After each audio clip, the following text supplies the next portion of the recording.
बिस्मिल्लाहिर्रहमानिर्रहीम। गुज़िश्ता रोज़ मेयर कराची के लिए कराची में इंतखाबात हुए। हाफिज़ नईम और रहमान साहब शिकस्त खा गए, मुर्तज़ा वहाब साहब कामयाब हो गए। इलेक्शन तो हुआ लेकिन बहुत सी धूल अपने पीछे छोड़ गया। उस धूल को कैसे साफ किया जाएगा?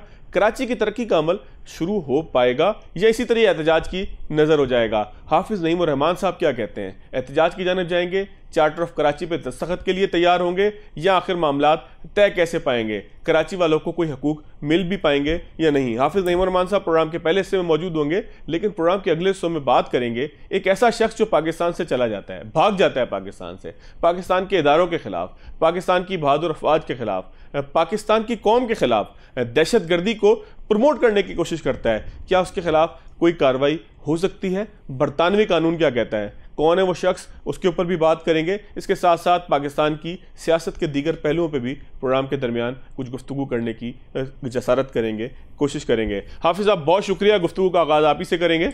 हाफिज़ साहब ये फरमाइएगा कि एक राय ये भी आ रही है कि MQM का जो मौक़िफ़ था हल्का बंदियों के हवाले से वो दुरुस्त साबित हुआ और पाकिस्तान पीपल्स पार्टी पे ये इल्ज़ाम था कि उन्होंने हल्का बंदियाँ अपनी मर्ज़ी की बनाई ताकि मर्ज़ी के नताइज हों। 3 लाख वोटों के साथ भी वो कराची की सबसे बड़ी पार्टी बन जाए और 5 लाख वाली पार्टी जो है वो कहीं खामोशी से बैठी एहतजाज कर रही हो, खामोशी तो नहीं बल्कि एहतजाज कर रही हो सड़कों के ऊपर। तो किसी हद तक आप नहीं समझते कि MQM के मौक़िफ़ का ये जो हिस्सा है ये बिल्कुल दुरुस्त साबित हुआ? अच्छा, MQM का ये जो मौक़िफ़ था, जमात इस्लामी का भी मौक़िफ़ था हल्का बंदियों के हवाले से, लेकिन फ़र्क सिर्फ इतना था कि MQM ने इस मसले को उठाया तो, लेकिन जिस वक्त उन्हें ज़ाहिर है वो हुकूमतों में शामिल रहे और जितनी ताकत उनको हासिल थी वो ज़्यादा क़ुव्वत से इस मसले को उठा भी सकते थे और बर वक्त कोर्ट भी जा सकते थे। इलेक्शन कमीशन में हम भी गए थे और बात की थी, लेकिन कोर्ट में प्रॉपर तरीके से MQM इस बात को लेकर नहीं जा सकी।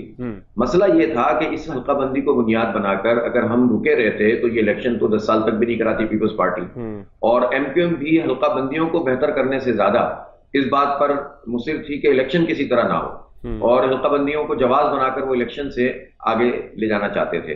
हमारा ख्याल ये था कि इलेक्शन होने चाहिए। हमने इस हल्का बंदियों के चैलेंज को कबूल किया और तमाम तर चीजों के बावजूद भी वोट भी सबसे ज्यादा लिए और सीटें भी सबसे ज्यादा ली, लेकिन गेम उसके बाद मजीद खराब हुआ। ये बात सही है कि हल्के अगर वो 3 सीटें जीते हैं तो उतने वोटों पे हम 1 सीट जीते हैं, लेकिन उसके बावजूद हमने इनको हरा दिया था, आगे हम बढ़ गए थे। लेकिन इन्होंने फिर वोट छीने, ROs के जरिए नतीजे बदलवाए, रिकाउंटिंग पे सीटें खाई। 14 सीटें हमारी ऐसी हैं जो इलेक्शन के बाद इन्होंने तब्दील की हैं और इसी तरह 10-12 सीटें PTI की तब्दील की हैं। तो आप अंदाजा लगा लें पीपल्स पार्टी सब हल्का बंदियों के बावजूद भी उसके नंबर 80 से ज्यादा नहीं बनते, ठीक है ना, और जमात इस्लामी के नंबर 100 से ऊपर हैं। लेकिन और उस पर अगर ये तमाम सीटें लग जाती जो रिजर्व होती हैं तो जो नंबर पीपल्स पार्टी के हैं 155 वो जमात इस्लामी के होते, उससे ज्यादा होते, और इनके नंबर 130 होते। लेकिन बहरहाल वो तो उन्होंने कब्जा कर लिया, सब कुछ कर लिया। अब उस पर भी जब पूरा नहीं हुआ और जब इत्तेहाद बने पीपल्स पार्टी, नून लीग और JUI का और जमात इस्लामी PTI का, तो 20 नंबर कम थे। लेकिन उन्होंने, आपने देखा, पूरी दुनिया ने तमाशा देखा, तो उन्होंने अपने नंबर किस तरह पूरे किए कि बंदे ही लेकर ना उनको उठवा लो या उनको लालच दे दो या उनको हाइप कर दो। हाफिज़ साहब इसकी एक अदर साइड है। देखिए मेरी ख्वाहिश ये है कि तफसील से जरा आपसे गुफ्तगू आज हो जाए। इसकी एक अदर साइड भी है।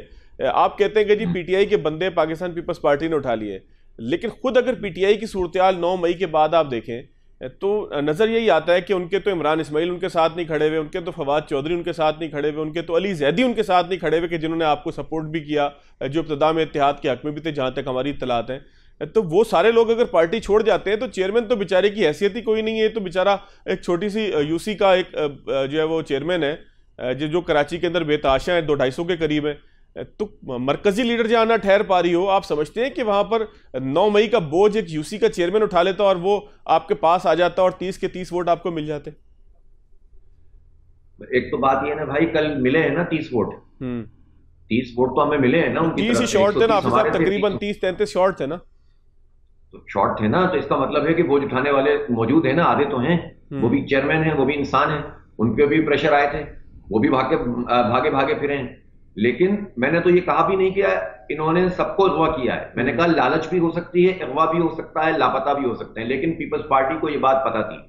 पीपल्स पार्टी बार बार ये दावे कर रही थी और कई महीनों से कर रही थी। जब 9 मई नहीं हुआ था तब से कर रहे थे सईद गनी साहब कि बंदे आएंगे नहीं। इसका क्या मतलब है?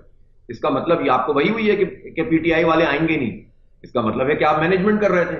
तो चाहे आपने खरीदो फरोख्त की हो, चाहे जबर के जरिए रोका हो, चाहे जो है वो कुछ भी किया हो, आप नहीं लाए और इलेक्शन कमीशन ने अपनी जिम्मेदारी पूरी नहीं की।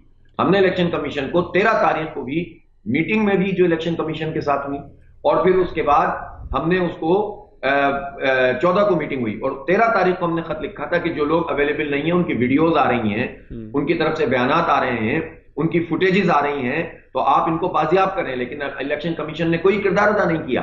तो ये बड़ी बदकिस्मती है कि इलेक्शन कमीशन तो पीपल्स पार्टी की ए टीम का किरदार अदा करता है। तो इसलिए मैं एक इल्जाम नहीं लगा रहा कि सब बिक गए, मुझे नहीं मालूम क्या हुआ, लेकिन लोग नहीं आए। एक हकीकत है कि जमहूरियत का खून हुआ कल, और वो फोरम, वो इलेक्टोरल कॉलेज जिसने मेयर बनाना है और मुस्तकबिल की सूरतगरी होनी है, जिसके नंबर वाजे हो चुके हैं, उस हाउस में से 30 इंसान गायब कर दिए गए और उनको लाने का कोई बंदोबस्त नहीं किया। लेकिन हाफिज साहब, ये बात है जी हाफिज साहब, लेकिन अगर हम बैकग्राउंड देखें तो पाकिस्तान की सियासत में तो हमेशा यही हुआ है, कभी छांगा मांगा हुआ है, कभी हमने देखा कि सिंध हाउस के अंदर लोग होते हैं, कभी हम देखते हैं कि बसें भर भर के किसी होटल के अंदर रात को लोगों को बंद कर दिया जाता है। तो पाकिस्तान की सियासत, पाकिस्तान की जमहूरियत इतनी ही कमज़ोर और इतनी ही बदनुमा है, तो इसमें आपके लिए नया तो कुछ नहीं है। ये ज़रूर है कि ये आप इस दफ़ा आपके साथ हो गया, तो क्या पहले थे ज़हनी तौर पे आप तैयार नहीं थे इस बात पे? सईद गनी साहब कहते हैं आपने इजलास भी नहीं बुलाया, एक दफ़ा तमाम लोग जमा भी नहीं किए, पीपल्स पार्टी जमा करती रही। इसका मतलब तो ये हुआ कि जो मुरवजा मैदान है उसमें आप मार खाए हैं सही पीपल्स पार्टी से। नहीं, एक बात तो ये कि इसकी कोई जस्टिफिकेशन नहीं है ना कि छांगा मांगा हुआ तो लिहाजा पीपल्स पार्टी को हम कराची में भी छांगा मांगा बनाने दें। अगर सिंध हाउस में लोटे और लुटेरों को जमा किया गया तो हम पीपल्स पार्टी को ये काम कराची में भी करने दें, ये तो कोई जवाब नहीं है। आप ये कहें कि छांगा मांगा करने में अगर पीपल्स पार्टी या नून लीग थी तो ये काबिल शर्म लोग हैं। सर, मैंने बदनुमा कहा है उसको, मैंने तो हाफिज साहब सवाल ये किया कि वो बदनुमा है, मतलब एक चीज है ही नहीं कोई ऐसी के काबिल वो बदनुमा है तो ये भी बदनुमा है। पहली बात तो ये जी, हम भाई यहाँ पर लोगों को खरीदने के लिए सियासत नहीं कर रही जमात इस्लामी। यहां लोगों को बंदूक के जरिए से कैद करके वोट नहीं लेते हम। जमात इस्लामी अपनी एक उसूल पर खड़ी होती है। हम उनका कत्ल गारतगरी में, करप्शन में, लूटमार में, इंसानों को गुलाम बनाने में, माल खा जाने में और जमहूरियत को कत्ल करने में हम उनका मुकाबला नहीं कर सकते। हम उनका मुकाबला कर सकते हैं मैदान में खड़े होकर, पुरअमन मुजाहमत करके, लोगों के वोट लेकर, अपने नंबर फिर भी पूरे करके। इन सारे हालात के बावजूद हम सबसे बड़ी जमात बन गए ना, एक उसूल की सियासत करते हुए, दयानतदारी के साथ काम करते हुए, आवाम से कम्युनिकेशन करते हुए। हमने एक मरहला तो तय कर लिया ना, उसके बाद हमने नंबर्स भी हासिल कर लिए ना, तो हमने इसी जबर के माहौल में नंबर पूरे किए ना। अब अगर उन्होंने गलत किया है तो हम उसकी कानूनी, अदालती, पुरअमन मुजाहमत करेंगे, लेकिन मैं जरूर चाहता हूं कि इनको तो काबिल मजम्मत तो करार देना चाहिए ना। मुझसे ना पूछें कि आपने इन चोरों और इस चोरी और डाके के मुकाबले में स्ट्रेटेजी क्यों नहीं बनाई। भाई, मैंने जो स्ट्रेटेजी बनाई थी वो स्ट्रेटेजी है जो जिसकी इजाजत मुझे आइन देता है, कानून देता है, अदालत देती है। इन्होंने वो स्ट्रेटेजी बनाई जो आइन को पामाल करता है, कानून को, जमहूरियत को, और जो करप्शन और लूट मार की स्ट्रेटेजी है। तो हम अपनी जगह पे खड़े हुए हैं, वो अपनी जगह पे खड़े हुए हैं, हम पेशरफ्त कर रहे हैं और ये पूरी दुनिया में रुसवा हो रहे हैं। इन्होंने कालक मली है, ये बदनुमा दाग लगा है, ये ताक़ुब करेगा इनका। माजी की जितनी चीजें लोग भूल चुके थे, मुल्क तोड़ दिया, मैंडेट कबूल नहीं किया, आज बच्चे बच्चे की जुबान पर है। लोगों को याद आ गया है 77 में जान मोहम्मद अब्बासी साहब को जुबा करवाया था। लोगों को पता चल गया है कि आप सेनेट में लोगों की खरीदो फरोख्त करते हैं। लोग जान गए इस बात को कि हर दफा आप इंसानों की मंडी लगाते हैं। तो ये तो हमारी पेशरफ्त है। हम तो इनके चेहरों से नकाब उलट रहे हैं। अच्छा हाफिज साहब, क्या ये बात कराची जागता है तो पूरा मुल्क जागता है। हाफिज साहब, गलत जगह पे टकरा गए, ये फंसेंगे बहुत बुरी तरह। हाफिज साहब, क्या ये बात दुरुस्त है कि अब्दुल सत्तार अफगानी साहब के दौर में 3 वोट के लिए कुछ मेंबरान गायब हुए थे और 3 वोट अफगानी साहब को नहीं पड़े थे? अब्दुल खालिक अल्लाह वाला साहब के साथ जो इलेक्शन उनका हुआ, डिप्टी मेयर पीपल्स पार्टी का मुंतखब हो गया, क्योंकि कुछ तारीख दान ये बयान कर रहे हैं। आप अगर तारीख दुरुस्त करना चाहें। मेरे भाई, बात यह है कि कुछ तारीखदानों के दिलो दिमाग में जमात इस्लामी सवार रहती है। वो सारी बातें करते करते वो जो सवारी होती है ना, उसके ऊपर वो आ जाते हैं। एक तो बात यह है कि ये उस जमाने की बात है जब मार्शल लगा हुआ था। ठीक है, मार्शल में गैर जमाती बुनियादों पर ये इंतखाबात हुए थे और उसमें जमात इस्लामी कभी भी ये नहीं कर सकती कि किसी आदमी को खरीदे, किसी को फरोख्त करे, किसी को आउट ऑफ दी वे जाकर कोई मराहत हासिल करे। अल्हम्दुलिल्लाह हम नीट हैं और क्लियर हैं। एक चीज तो मुझे अच्छी तरह पता है, जो सेकंड टर्म थी अब्दुल सत्तार अफगानी साहब की, उसमें जमात इस्लामी का तो कोई मसला ही नहीं था। जो ऑपोजिशन थी उसके ग्रुप बन गए थे। एक ग्रुप को लीड कर रहे थे राठौर साहब, एक ग्रुप को लीड कर रहे थे हुसैन हारून साहब और एक ग्रुप को लीड कर रहे थे गालिबन डेडा साहब। या जो भी दूसरे साहब थे, अल्लाह वाला साहब थे शायद। और फिर हुआ ये कि इन तीनों ने मिलकर कहा कि हम तो अपोजिशन है, हम अपना इजलास करते हैं और इस इजलास में हम वोटिंग करते हैं। और वोटिंग में जिसके नंबर, एसएच हाशमी साहब को उन्होंने इलेक्शन कमीशन बनाया अपना, और उसके बाद उन्होंने वोटिंग की और उस वोटिंग के मुताबिक उनके नंबर 1 और नंबर 2 तय हुए। नंबर 1 तय हुए हुसैन हारून साहब। हुसैन हारून साहब से इन लोगों को शिकायतें थी, ये इन्होंने चाल चल के हुसैन हारून साहब को मेयर का इलेक्शन लड़वाया और जो गालिबन अल्लाह वाला साहब थे या डेडा साहब थे उनको जो है वो लड़वाया डिप्टी मेयर का। लेकिन जो ग्रुप हुसैन हारून साहब के खिलाफ था उन्होंने हुसैन हारून साहब को मेयर के इलेक्शन में वोट नहीं दिया। इसमें जमात इस्लामी कहीं भी नहीं थी, यानी कि 3 आपने गायब नहीं किए थे, ये किसी एस्टेब्लिशमेंट की हिमायत नहीं थी। जो अक्सर ये फरमाते हैं उनको ये बतानी चाहिए पूरी कौम को कि ये उनका इंटरनल प्रॉब्लम था, इसका जमात इस्लामी से कोई ताल्लुक नहीं था। और इतना घुमा फिराकर आप पीपल्स पार्टी की फिस्तायत, मुल्क को तोड़ना, मैंडेट को कबूल न करना, इंसानों को उठवाना, गायब करना, करप्शन करना और लूट मार करने को अपोजिशन के उस इख्तलाफ के बराबर लाकर खड़ा कर देते हैं। तो मेरा ख्याल है कि यह काम नहीं करना चाहिए। जो हकायक है उसको कौम के सामने लाना चाहिए। आज की तल्ख हकीकत और वाज़ेह हकीकत यह है कि कल जमहूरियत का खून हुआ है और कल कराची की तारीख का स्याह-तरीन दिन था, जमहूरियत के एतबार से, अवाम के मैंडेट के एतबार से। अच्छा हाफिज साहब, आगे बढ़ने का अब रास्ते पे अगर थोड़ी सी हम बात कर लें, 11 टाउन्स आपके पास हैं। अब टाउन्स के अंदर भी आप अपोजिशन ही करेंगे, एहतजाज की तरफ ही जाएंगे, या टाउन्स की बुनियाद पे आप कराची में एक टफ अपोजिशन करेंगे? फिर मुर्तज़ा वहाब साहब ने इलेक्शन भी लड़ना है 6 महीने के अंदर अंदर, उसके बाद उन्होंने जो है वो सिटी काउंसिल के अंदर भी आना है। वहां पे कितना टफ टाइम देंगे? अदम एतमाद का कोई रास्ता मौजूद है क्या? हिकमत अमली क्या है? देखिए, एक बात तो फवाद, इस बात को अच्छी तरह समझ लें कि जमात इस्लामी कभी भी तामीर और तरक्की के खिलाफ नहीं जाएगी। हम अपनी 87 यूसी जो बच गई हैं इनके फिस्तायत से, उन 87 यूसी में इंशाल्लाह जो हमसे मुमकिन हो सकेगा हम काम करेंगे। नंबर 2 बात यह है कि हमारे पास 9 टाउन आए हैं क्लियर। 4 टाउनों पे पीपल्स पार्टी ने कब्जा कर लिया, सीटें तब्दील कर दी, आरओ को इस्तेमाल कर लिया, इलेक्शन कमीशन के जरिए से जमहूरियत को पामाल किया और हमसे छीन लिए। कोई बात नहीं, हम उसका मुकाबला अदालतों में लड़ रहे हैं, इलेक्शन कमीशन में, ट्रिब्यूनल में, सब जगह लड़ रहे हैं। इंशाल्लाह उसको भी बहाल करेंगे। लेकिन जो 9 हमारे पास मौजूद है, इंशाल्लाह उसमें हम अपनी बेहतरीन परफॉर्मेंस देंगे। हम परफॉर्मेंस में रुकावट डालने वाले लोग नहीं हैं। अगर परफॉर्मेंस इनकी होती तो लोग इनको वोट डाल देते ना। हम लेकिन आइडेंटिफाई करेंगे हर उस गलत चीज को कि जो कराची के खिलाफ होगी, कराची के अवाम के खिलाफ होगी। तो जो अब ये मेयर का इंतखाब हुआ है, चूंकि ये जमहूरियत के खिलाफ है, आइन के खिलाफ है, इंसानों को गायब करके हुआ है, तो इसके लिए जितने रास्ते मौजूद हैं कानूनी, अदालती, वो सब हम इस्तेमाल करेंगे। हमारी मुशावरत जारी है इस वक्त और हम एहतजाज भी कर रहे हैं। चार्टर ऑफ कराची की तरफ अगर पीपल्स पार्टी और डाका डाले और हम अच्छे बच्चों की तरह इनसे कहें कि आइए मिलजुल कर काम करें, ऐसा नहीं चलेगा। अच्छा हाफिज साहब, देखिए मैंडेट का, कराची के अवाम के मैंडेट का तहफ्फुज़ करेंगे। हाफिज साहब, अगर फोरम्स आप इस्तेमाल कर लेते हैं, फोरम्स आपके पास इलेक्शन कमीशन है और अदालतें हैं, ज़ाहिर है कि ये एक वक्त आएगा या तो आपके हक में फैसला आ जाएगा या आपके खिलाफ फैसला आएगा। जो भी फैसला है, लेकिन उस फैसले को एक तरफ रखते हुए जाहिर है कि आप कानूनी हक करेंगे। हो सकता है आप सड़क पे भी एहतजाज करें, हो सकता है आप इलेक्शन कमीशन के बाहर भी एहतजाज करें और अंदर भी जो है वो प्रोसीडिंग करें। ये सारे आपके लिए ऑप्शंस हैं, आपके ऑप्शंस हैं। लेकिन ये फरमाइएगा कि चार्टर ऑफ कराची की अगर पेशकश लेके पीपल्स पार्टी आपके पास आती है, जिस तरीके से मुर्तज़ा वहाब साहब ने भी कहा कि हाफिज साहब अब काम करना चाहिए, नासिर शाह साहब ने कहा, सईद गनी साहब का अभी तक बयान मेरे सामने नहीं आया, तो क्या चार्टर ऑफ कराची की तरक्की के लिए किसी बात पर बैठने के लिए तैयार होंगे या इसको गैर कानूनी समझते हुए 3, 4 साल, 5 साल जो भी मुद्दत है उसमें एहतजाज ही करेंगे? मेरे भाई 15 साल से मौजूद हैं तमाम तर इख्तियारात के साथ। ये सारे चार्टर इनके हाथ में है ना, मजीद किसी चार्टर की क्या जरूरत है? हम लड़ रहे थे इनसे कि हमें इख्तियार दो, हम लड़ रहे थे कि डेवोल्यूशन ऑफ पावर और ट्रांसफर ऑफ पावर करो आइन के आर्टिकल 140A के मुताबिक। हम अदालतों के चक्कर लगा रहे थे। इनके पास तो बल्दिया भी है, इनके पास तो एडमिनिस्ट्रेटर थे। भाई मैं तो पूछना चाहता हूं, ये 1 साल तकरीबन एडमिनिस्ट्रेटर रहे, ये तो सिटी काउंसिल का हॉल का इफ्तिताह नहीं कर सके इस पूरे अरसे में। सूबाई हुकूमत इनकी, विफाकी हुकूमत इनकी, पूरी बल्दिया इनके हाथ में, डीएमसीज इनके हाथ में। इन्होंने किया क्या इन सब लोगों ने मिलकर? तो ये कौन सी बात है कि कब्जा करने के बाद हमें बेवकूफ बनाएंगे कि आइए बैठकर हम बात करें चार्टर ऑफ कराची पर। चार्टर ऑफ कराची की तो इतनी मोटी मोटी दस्तावेजात हम अपने हुकूक कराची तहरीक में इनको 10 दफा पेश कर चुके हैं, इन्होंने नहीं मानी ये बात। तो काम ये करेंगे, हम देखें, हम काम में रुकावट डालने वाले लोग नहीं है, लेकिन काम करते नहीं है ना। ये सड़क बनाते हैं तो हाथ में आ जाती है। पिछले साल बारिशों के बाद अब तक ये तो खुद एडमिनिस्ट्रेटर थे और इन्होंने जो सड़कें बनाई थी वो 14-15 अरब रुपए कहते थे, कभी 21 अरब रुपए कहते थे। तो ये वर्ल्ड बैंक क्लिक के पैसे थे जो इनके पास आए थे। वो जितनी रोडें बनी थी उनमें से अक्सरियत इस वक्त तबाह हो चुकी है।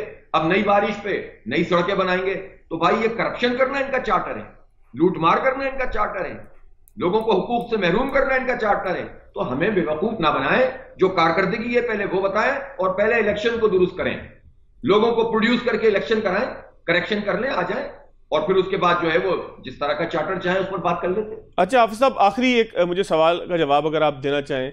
पीपल्स पार्टी आपके पास आई थी इलेक्शन के फौरी बाद, क्या पेशकश लेकर आए थे? जाहिर है कि अब उसका वक्त गुजर चुका है, उसको अगर खुफिया रखने की कोई बात भी थी, अब तो इलेक्शन हो गया, आपका इख्तलाफ एक बड़े लेवल पर चला गया। क्या पेशकश हुई थी? क्या उन्होंने आधे आधे टर्म आपको मेयर और डिप्टी मेयर की पेशकश की थी? बात हुई क्या थी? लेकिन जो इलेक्शन के 2-3 दिन बाद सईद गनी साहब और एक दो लोग आए थे और सीएम साहब ने मुझे कॉल की थी, वो उस मुलाकात में आपको याद होगा हमने टीवी मीडिया के सामने भी आकर यही बात कही थी कि उस मुलाकात में तो मसला ये था कि जो सीटें हमारी रिकाउंटिंग के नाम पर छीनी जा रही थी और जो हमारे नतीजे तब्दील किए जा रहे थे, तो मैंने पहली बात ही ये की थी कि पहले नतीजा आप ठीक कीजिए, फिर उसके बाद गुफ्तगू शुरू करेंगे। जब नतीजा ही ठीक नहीं होगा तो गुफ्तगू क्या शुरू होगी? और ये जितनी बात थी उतनी ही थी, इसमें कोई ना आगे है ना पीछे है। कोई मेयर की पेशकश नहीं हुई थी कि आधे टर्म में आप रह लें? कोई डिप्टी मेयर आपको बनाने की पेशकश नहीं हुई थी? इस तरह की कई तजावीज चलती रही और डिप्टी मेयर के लिए तो वो ऑन एयर भी कहते रहे कि हम तो चाहते हैं, और वैसे भी बोलते रहे, लेकिन ये कैसी बात है? मेरी एक ही बात होती थी कि देखिए पार्टियों के दरमियान ये गुफ्तगू होती है कि मेयर इसका होगा, डिप्टी मेयर इसका होगा, मिलकर चलते हैं, फला होता है, लेकिन उससे पहले मैंडेट तो तस्लीम कीजिए ना। मैं तो हल्का बंदियों वाली बात तो जो हो गया वो हो गया। इलेक्शन तक के प्रोसेस को भी हमने कहा कि चलें हो गया, 15 जनवरी को 5 बजे शाम के पोजीशन पे आ जाइए और उसकी बुनियाद पर आप बैठकर बात कर लीजिए। तो 5 बजे वाली पोजीशन ये थी कि हमारे 100 से ज्यादा नंबर थे जो फॉर्म 11 के मुताबिक। बिल्कुल ठीक। तो उसको उन्होंने तस्लीम नहीं किया, तो फिर मैं उनसे क्या बात करता? आप मैंडेट पर कब्जा कर लें फिर कहें कि हमारे छोटे बनकर जिंदगी गुजारें, तो ऐसे तो नहीं होगा ना। चले, बहुत शुक्रिया। हाफिज नईमुर रहमान साहब हमारे साथ मौजूद थे, तफसील से उन तमाम मामलात का, चीज़ों का तस्करा हुआ कि जो ज़ेरे गर्दिश भी हैं और जिसने कराची के मुस्तकबिल को तय करना है। एक ब्रेक लेंगे, ब्रेक के बाद आगे चलेंगे। ब्रेक के बाद खुशामदीद। नादिया मिर्ज़ा साहिबा मेरे साथ मौजूद हैं, बात करेंगे कराची की सियासत पर, कुछ थोड़ी सी बात मुल्क की सियासत पे भी हो जाएगी। नादिया मिर्ज़ा साहिबा, बहुत शुक्रिया आपके वक्त का। आपका खुद ताल्लुक़ कराची से है। कराची में कल हमने देखा कि ट्रांजिशन एक हुई, मेयर का इंतखाब हुआ, उसमें बहुत से सवालात उठ रहे हैं, लेकिन मेरा एक बड़ा बुनियादी सा सवाल है, तो पाकिस्तान की सियासत के अंदर, पाकिस्तान की जमहूरियत में कुछ ऐसा नया हो गया है कि जिसके ऊपर लोग इतना शोर मचा रहे हैं? क्या पाकिस्तान की तारीख यही नहीं रही कि हम इसी तरीके से लोगों को गायब करना, वोट खरीदना, इन तमाम चीज़ों से मुरस्सा और मुज़य्यन है?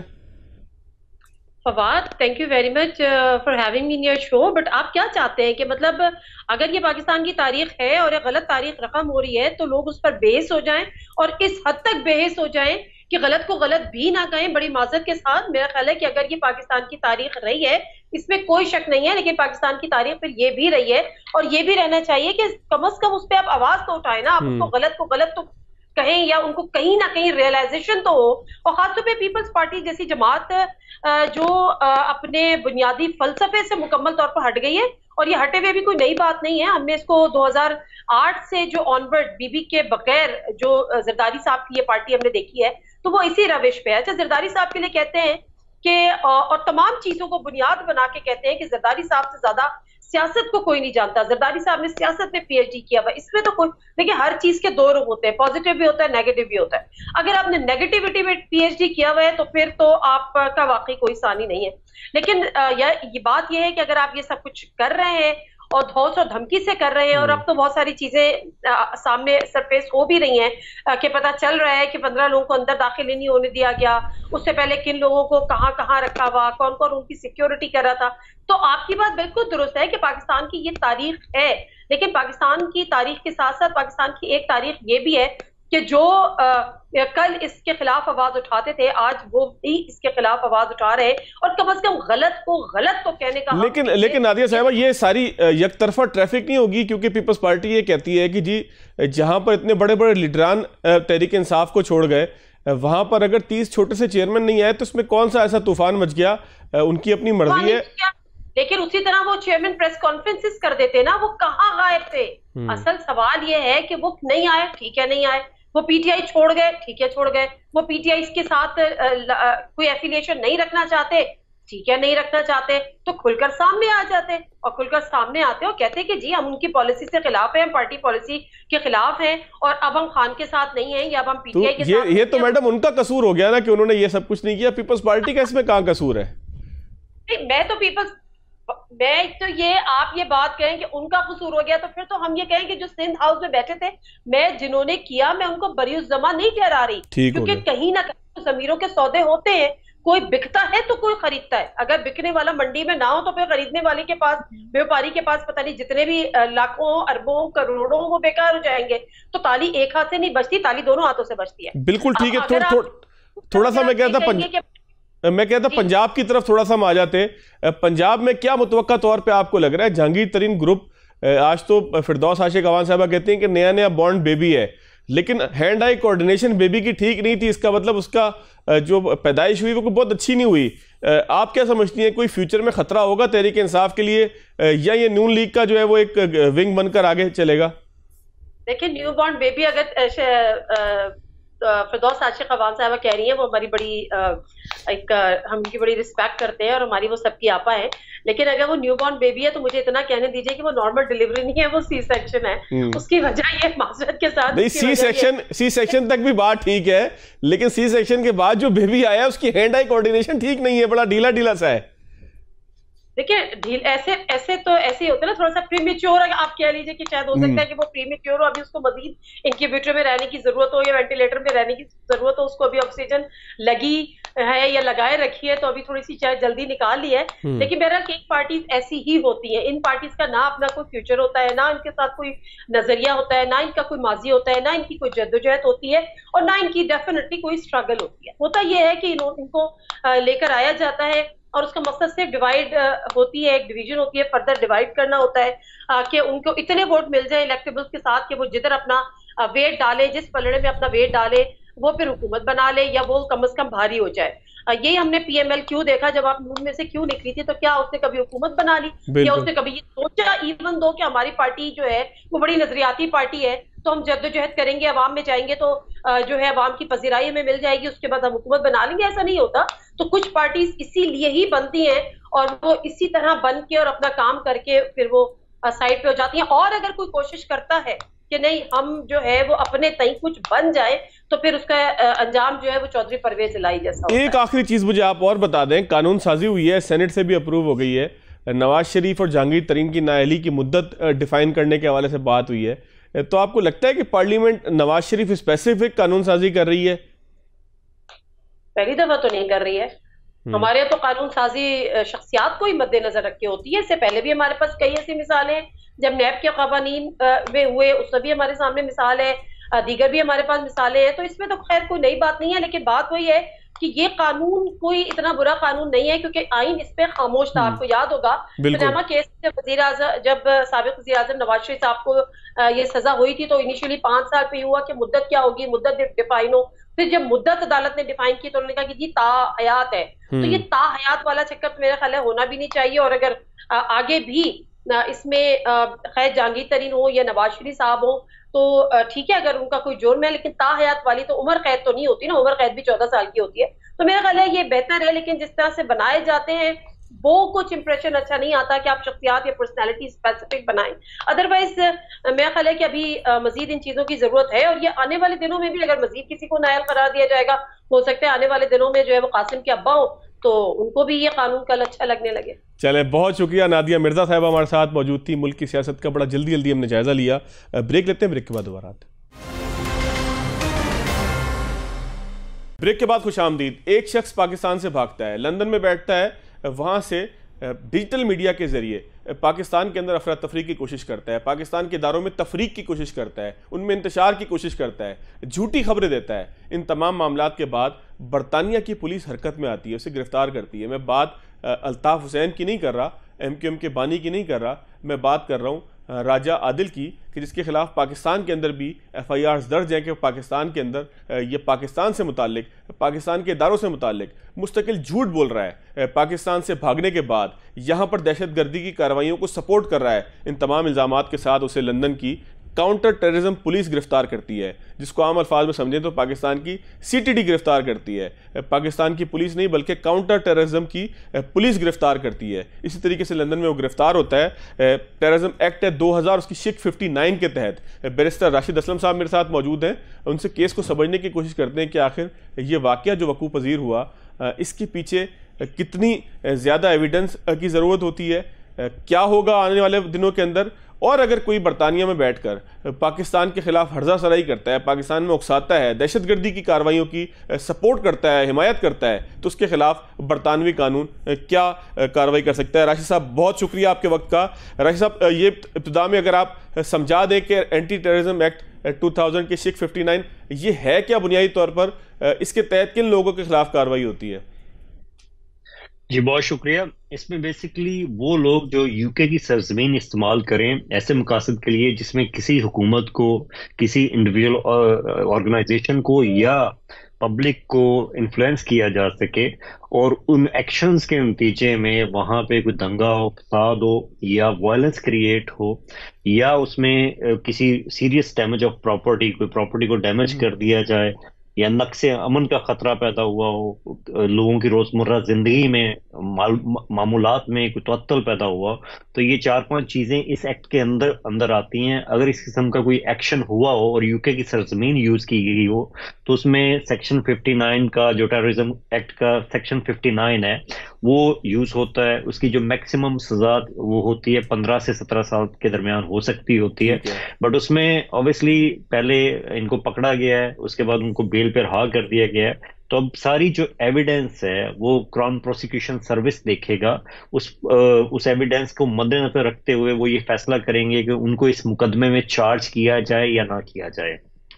अच्छा, इस दौरान इनका कंडक्ट भी देखा जाएगा क्या? इस दौरान ये वो तमाम काम जो पहले कर रहे थे, जिस तरीके से जिन मामलात के हवाले से कहा जाता है कि 9 मई के वाकयात हो या पाकिस्तान में फोर्सेस के दरमियान तफरीक डालने की कोशिश हो, वो तमाम काम, दहशतगर्दी की सपोर्ट हो, वो ये काम कर सकेंगे सितंबर तक? ये जमानत के अंदर ये भी चीज़ हो सकती है कि उनको इन तमाम कामों से कुछ नहीं अब जो है वो हासिल होगा, वो खामोश होकर बैठे? देखिए, उसमें नॉर्मली जब बेल की कंडीशंस होती हैं, उसमें एक तो ये होता है कि वो मुल्क से बाहर नहीं जा सकते। दूसरा ये है कि जब तक मुकदमा है तो उनमें खास ये इस किस्म की कंडीशंस लगाई जा सकती होती हैं कि इस किस्म का कोई मवाद नशर नहीं कर सकते। आई डोंट नो कि उन पे क्या कंडीशंस लगाई गई हैं, सोशल मीडिया के इस्तेमाल के हवाले से या ऐसा मवाद फैलाने के हवाले से उनको रिस्ट्रिक्ट किया गया या नहीं किया गया, ये तो वो ऑब्वियसली पुलिस के डॉक्यूमेंट्स देख के बताया जा सकता है। लेकिन नॉर्मली इस किस्म की कंडीशन लगाई जा सकती होती है कि आप कोई फर्दर ऐसा प्रोग्राम नहीं करेंगे जिसकी बेस पे इंसाइटमेंट टू वायलेंस हो, या यूके की सरजमीन इस मकासद के लिए यूज नहीं करेंगे कि आगे किसी मुल्क में उसकी वजह से नक्शे अमन का खतरा हो, लोगों की जानों और माल को खतरा लायक हो सके। तो ये सारी चीजें जो है उसमें रिस्ट्रिक्ट की जा सकती होती हैं। लेकिन मेरा ख्याल है कि इसमें आई थिंक इनको पकड़ा गया है लेकिन छोड़ दिया गया है और इतनी रिस्ट्रिक्शन नहीं लगाई गई, क्योंकि मैंने अभी रिसेंटली सोशल मीडिया पे उनका कोई इस किस्म का क्लिप देखा था दोबारा रहा होने के बाद कि वो बाहर आ गए थे। मेरा ख्याल है कि जो सोशल मीडिया के यूजेज के हवाले से कोई रिस्ट्रिक्शन नहीं है उन पे। बाकी जब तक डॉक्यूमेंट सामने ना हो तो उस पर हतमी राय नहीं दी जा सकती। अच्छा, इनको अगर सजा होती है, जो चीज है, जिस तरह से आपने बताया कि इनको सजा हो सकती है 15 साल की, तो वो सजा ये पाकिस्तान में काटेंगे या बरतानिया में काटेंगे? देखें, ये बरतानवी कोर्ट्स में ये मुकदमा ऑब्वियसली ज़ेर समाअत होगा अगर ये चार्ज हो जाते हैं। इसमें जो एक अहम चीज़ है, सबसे अहम है कि अब पूरी एविडेंस जो वो क्राउन प्रोसिक्यूशन सर्विस देखेगी, उसके बाद वो पाकिस्तानी अथॉरिटीज़ के साथ भी रब्ता करेगी, उनका तर्जमा किया जाएगा, उसके बाद उनको इस थ्रेशोल्ड पे परखा जाएगा कि अगर ये मुकदमा कोर्ट में जाता है तो इस बेस पे सजा हो सकती है या नहीं हो सकती। क्योंकि क्राउन प्रोसिक्यूशन सर्विस की ये कोशिश होती है कि अगर सजा हो सकती है तो फिर उसको चार्ज किया जाए, अदरवाइज वो छोड़ दिया जाता है। तो ये बड़ा स्ट्रिक्ट थ्रेशोल्ड है। अभी ये कहना बहुत मुश्किल है कि उनको चार्ज किया जा सकता है या नहीं किया जा सकता। लेकिन राशिद साहब, एक सवाल तो पैदा होता है, अथॉरिटीज की भी एक सवाल तो ये पैदा होता है ना कि ये मामला बरतानिया के कानून को सामने रखते हुए गैर मामूली तो है ना कि किसी फर्द को CTD वहाँ की गिरफ्तार कर ले या टेररिज्म पुलिस जो है वो वहाँ की गिरफ्तार कर ले, ये गैर मामूली कहलाएगा? या बरतानिया में ऐसा हो जाता है किसी पे इल्ज़ाम लगे, कोई यूट्यूबर हो, कोई ट्विटर के ऊपर हो, कोई तकरीर करता हो अल्ताफ हुसैन की तरह, उसको गिरफ्तार कर लिया जाए, ये गैर मामूली कहेंगे या मामूल है?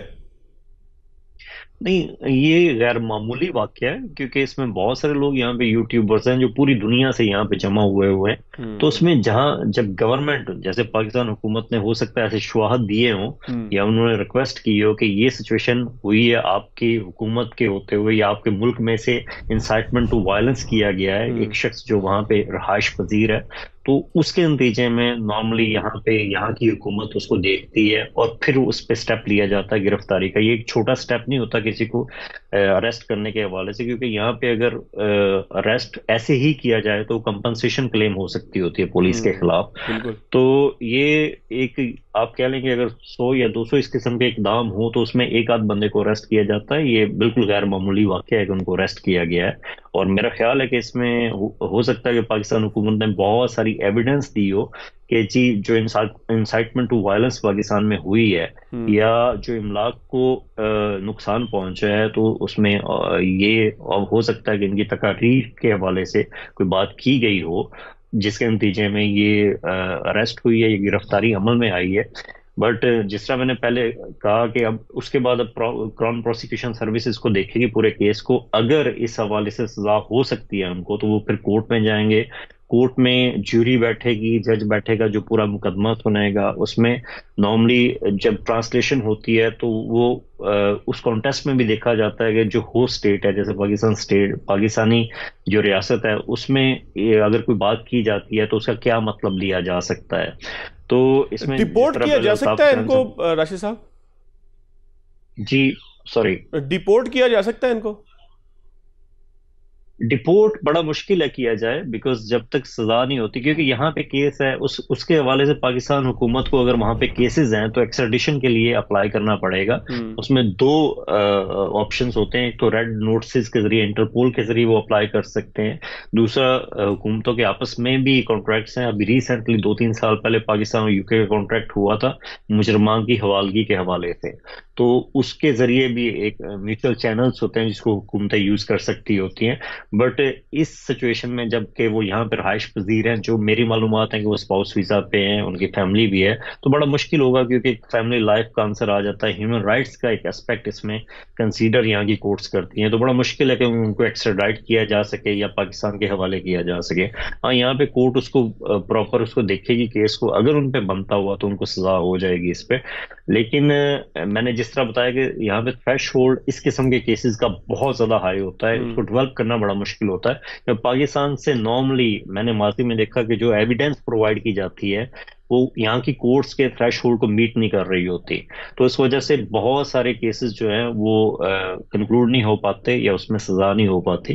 तो ये डिपेंड करता है पाकिस्तानी हुकूमत पे कि किस हद तक वो कोलैबोरेशन करते हैं, क्या एविडेंस प्रोवाइड करते हैं, कौन सी स्पीच है या कौन सी ऐसा एक्ट है या एक्शन है जिसके नतीजे में ये सारा पाकिस्तान में अमल हुआ या इंसाइटमेंट टू वायलेंस हुई। तो ये फेक न्यूज के ऊपर कोई कार्रवाई नहीं हो सकती जिस तरह से वो स्प्रेड कर रहे होते हैं फेक न्यूज़, क्योंकि पाकिस्तान में एक सहाफी के हिस्से से में अंदाजा हो रहा होता है कि कौन सी बात हकायक के करीब हो सकती है और कौन सी बात बिल्कुल ही हकायक से मुबर्रा है। तो फेक न्यूज के ऊपर उनके खिलाफ कोई कार्रवाई नहीं हो सकती?